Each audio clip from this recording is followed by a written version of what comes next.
श्री शिवाय नमस्तुभ्यम। हम सबको पता है कि सावन का बहुत ही पवित्र महीना चल रहा है और आ गई है 9 अगस्त यानी कि नाग पंचमी का बहुत ही विशेष सा दिन, जो कि सावन के महीने को और भी पवित्र और भी खास बनाता है ना। बहुत सालों के बाद ऐसा पर्व आया है, तो आप सभी को क्या करना है, लोहे की 4 कील को लेकर चुपचाप अपने घर के कोने में फेंक देना। जो भी आपके घर की तकलीफें होंगी, जो भी आपके घर की प्रॉब्लम्स होंगी, वो सारी तकलीफें खत्म जरूर होंगी, जो कि पूज्य गुरु जी की कथा से सुन के बहुत अच्छे से आपको समझाऊंगा, ठीक है ना। अब वो जो 4 कील है हमें कौन सी लेनी है, इसकी बात हम लोग करेंगे, वीडियो को पूरा देखेंगे, ठीक है।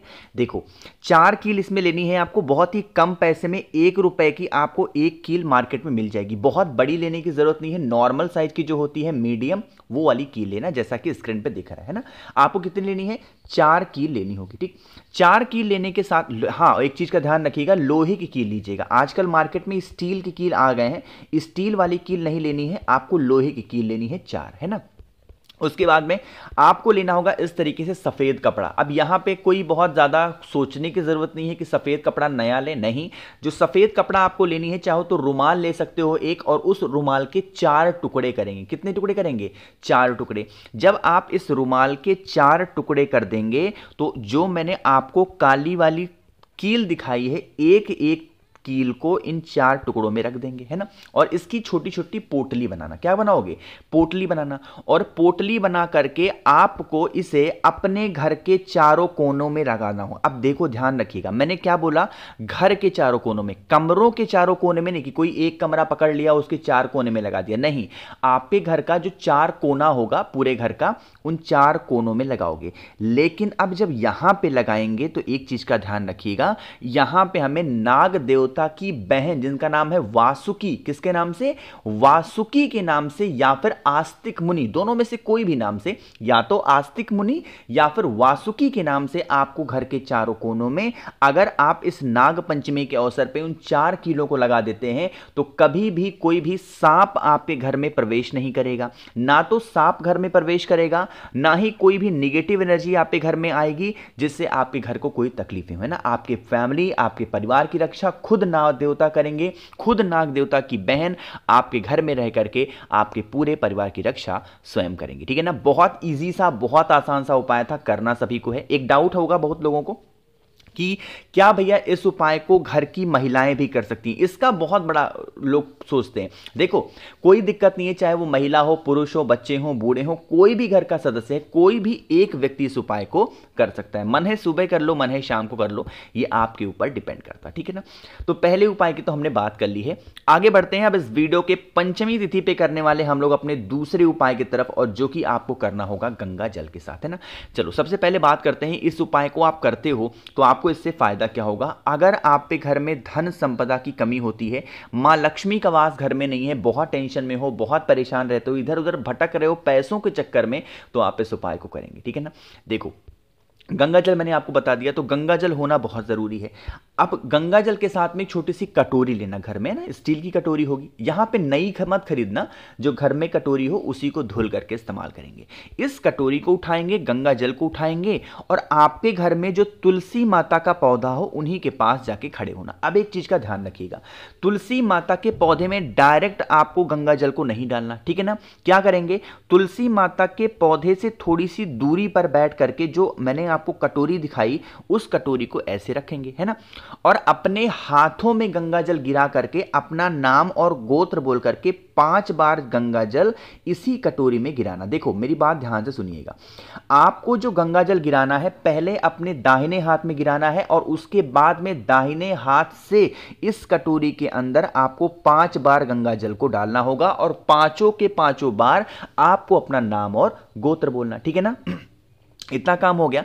फिर आपको दूसरा काम करना होगा, जो भी तुलसी माता का पौधा आपके घर में है, चाहे गमले में लगा है या फिर जमीन में लगा है, आपको उनकी कम से कम 5 परिक्रमा करनी है। कितनी परिक्रमा करोगे, कम से कम 5 परिक्रमा आपको करनी होगी। जब आप 5 परिक्रमा कर चुके हैं, उसके बाद में जो कटोरी में गंगा जल आपने लिया है, इस गंगा जल को तुलसी माता के पौधे में ओम नमो भगवते वासुदेवाय। फिर से बोल रहा हूं, ओम नमो भगवते वासुदेवाय। इस मंत्र का ध्यान करते हुए अगर आपने पंचमी तिथि को इस उपाय को कर लिया तुलसी माता के पौधे के अंदर, तो आपके घर में कभी भी धन संपदा की कमी नहीं हो सकती, हमेशा मां लक्ष्मी का वास आपके घर में बना हुआ होगा। ठीक है ना, इस चीज को बहुत ध्यान से समझिएगा कि यह मंत्र हमें जरूर बोलना है, ओम नमो भगवते वासुदेवाय। पंचमी तिथि का बहुत फेमस सा उपाय था। ठीक है, आगे बढ़ते हैं। पंचमी तिथि पे ही करने वाले हम लोग बहुत ही फेमस, जिसकी बात पूज्य गुरुजी अपनी लगभग हर कथा में बता चुके हैं इस उपाय के बारे में, आम के पत्ते से।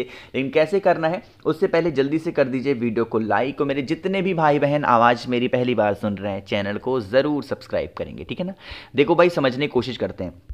सबसे पहले तो बात करते हैं कि इस उपाय को आप करते हो या करने जाते हो तो आपको फायदा क्या होगा।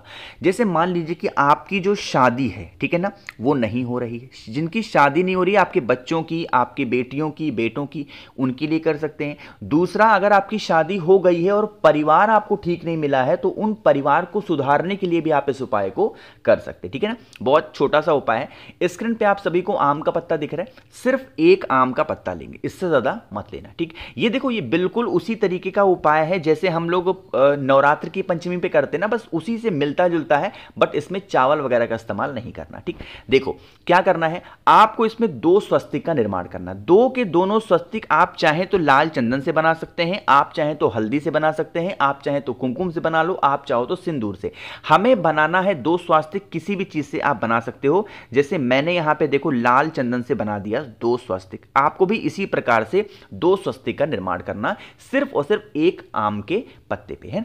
इस आम के पत्ते को जिस व्यक्ति की शादी नहीं हो रही है उसके हाथों से टच कराएंगे, या फिर उसके हाथों पे रख देंगे, या फिर जिन लोगों को उनका परिवार अच्छा नहीं मिला, मान लीजिए कि आपका कोई बेटा है, उसको जो बहू के पक्ष हैं उनको परिवार अच्छा नहीं मिला, आपकी जो बेटी है उनको ससुराल अच्छा नहीं मिला, तो उस बेटी या फिर उस बेटे के हाथों में एक बार टच कराना इस आम के पत्ते को, और उसके बाद में इसको उठा करके आपके घर के आसपास में कोई भी नीम का वृक्ष हो, कौन सा, कोई भी नीम का वृक्ष हो, और उसके नीचे ले जा करके अगर उस आम के पत्ते को आप चुपचाप रख करके चले आते हैं पंचमी तिथि पे, तो आपकी जो भी ये प्रॉब्लम चल रही होंगी खराब परिवार की, या फिर जिन भी बेटा बेटियों की शादी नहीं हो पा रही है, उनकी शादी भी मात्र 3 महीने के अंदर फिक्स होती हुई जरूर नजर आएगी। ठीक है ना, तो आप सभी को करना है इस उपाय को, बहुत ही आसान सा, अपने परिवार को सुधारने के लिए, अपने जीवन को सुधारने के लिए इस उपाय को करना ही करना है।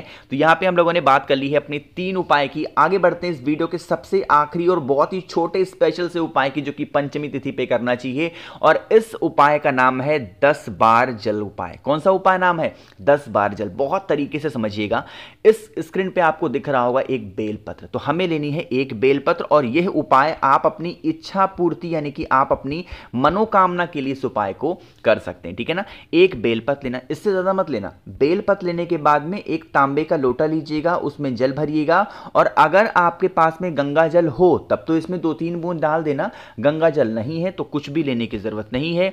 सीधा लेके पहुंच जाएंगे महादेव के शिवलिंग के पास में, फेस रखिएगा उत्तर दिशा यानी कि नॉर्थ डायरेक्शन। ठीक, देखो मैंने आपको समझाया है एक नहीं हजारों बार कि महादेव का पूरा परिवार शिवलिंग के ऊपर ही विराजमान है, पता है ना।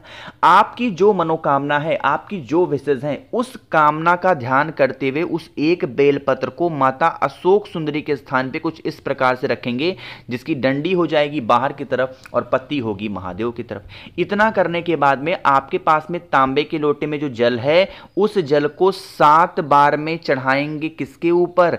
इस बेलपत्र के ऊपर। ध्यान रखिएगा, 7 बार आप चढ़ा तो रहे हो, लेकिन 7 के 7 बार से पूरा जल खत्म मत कर देना। उसी एक ही कलश से 7 बार जल समर्पित करेंगे इस बेलपत्र के ऊपर, और जो बाकी का बचा हुआ जल आप पे कलश में है उसे 3 बार चढ़ाएंगे महादेव के शिवलिंग के ऊपर। जितनी बार जल चढ़ाओगे कुंदकेश्वर महादेव का ध्यान करेंगे, और आपकी जो मनोकामना होगी, जो विशेष होंगी, शिव शंभु भोलेनाथ जरूर पूरी कर देंगे ना। बहुत आसान सा उपाय था, बहुत छोटा सा उपाय था। नाग पंचमी के इस अवसर पे हर व्यक्ति को, हर इंसान को अपनी मनोकामना पूरी करने के लिए इस उपाय को करना ही करना। ठीक है ना, चलिए आगे बढ़ते हैं अब इस वीडियो के हम लोग सबसे स्पेशल सी बात करने की, कि अगर आपको मुझसे बातें करनी है तो आप हमें इंस्टाग्राम पे फॉलो कर सकते हैं। उसके लिए आपको सर्च करना है द नेचुरल प्लैनेट 108। वहां पे आप मुझसे कुछ भी पूछ सकते हैं, मैं सभी को रिप्लाई रिप्लाई करूंगा। बाकी यहां कुछ पूछना है तो नीचे कमेंट सेक्शन में पूछिएगा, वीडियो लाइक करेंगे अगर पसंद आई हो, और हाँ, जिसने अभी तक चैनल को सब्सक्राइब नहीं किया तो जल्दी से चैनल को सब्सक्राइब करेंगे। श्री शिवाय, नमस्तुभ्यम।